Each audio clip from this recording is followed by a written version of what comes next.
Join me as I challenge myself to see if prayer can really make a difference during tough times.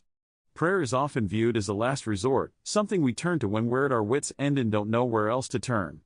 But what if I told you that prayer can be so much more than just a desperate plea for help?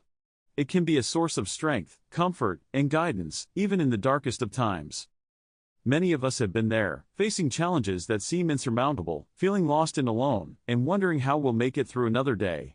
We've all experienced those harsh times that can leave us reeling, the loss of a loved one, the uncertainty of our future, or the crushing weight of anxiety that can be overwhelming. It's in these moments that we're forced to confront our own mortality, and the fragility of life can be a heavy burden to bear. The emotional toll these challenges can take is very real, and it's easy to feel like we're drowning in a sea of uncertainty. We often put on a brave face, trying to power through, but deep down, we're searching for a lifeline, something to hold on to when the storms of life are raging. Loss can be all-consuming, leaving us feeling numb and helpless. Anxiety can be suffocating, making it hard to breathe, and uncertainty can be paralyzing, making it impossible to move forward. It's easy to feel like we're walking through a dark forest with no clear path in sight. But what if I told you that there's a way to find peace, even in the midst of chaos? What if I told you that prayer can be the lifeline you're searching for? We've all heard stories of people who have found comfort in prayer during their darkest moments. We've heard about the scientific studies that have shown the positive impact of prayer on our mental and emotional well-being.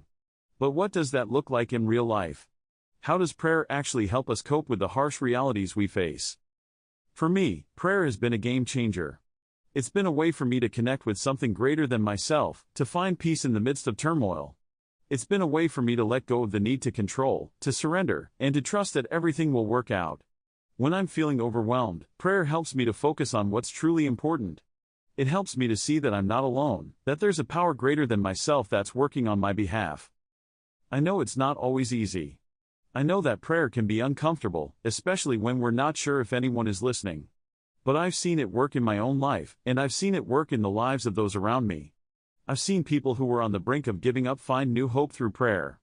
I've seen people who were consumed by anxiety find peace in the midst of the storm. And I've seen people who were grappling with uncertainty find guidance and direction. One of the most powerful stories I've heard is about a woman who was diagnosed with cancer. She was devastated, feeling like her whole world had been turned upside down. But she refused to give up. Instead, she turned to prayer, pouring her heart out to God, asking for healing, for strength, and for guidance. And you know what? She started to see a change. She started to feel a sense of peace that she couldn't explain. She started to see the beauty in the world around her, even in the midst of her struggles. And slowly but surely, she started to heal. That's the power of prayer. It's not a magic pill that makes all our problems disappear, but it's a way for us to connect with something greater than ourselves, to find strength in our weaknesses, and to find peace in the midst of chaos. It's a way for us to hold on to hope, even when everything around us seems to be falling apart. So what can we take away from this conversation? Prayer is not a last resort, it's a first response. It's a way for us to find strength, comfort, and guidance, even in the darkest of times. If you've ever experienced the power of prayer in your own life, I want to hear about it. Share your story with me in the comments below. And if you're looking for more coping strategies, be sure to check out our next video, where we'll be exploring more ways to find peace in the midst of chaos. Thanks for watching.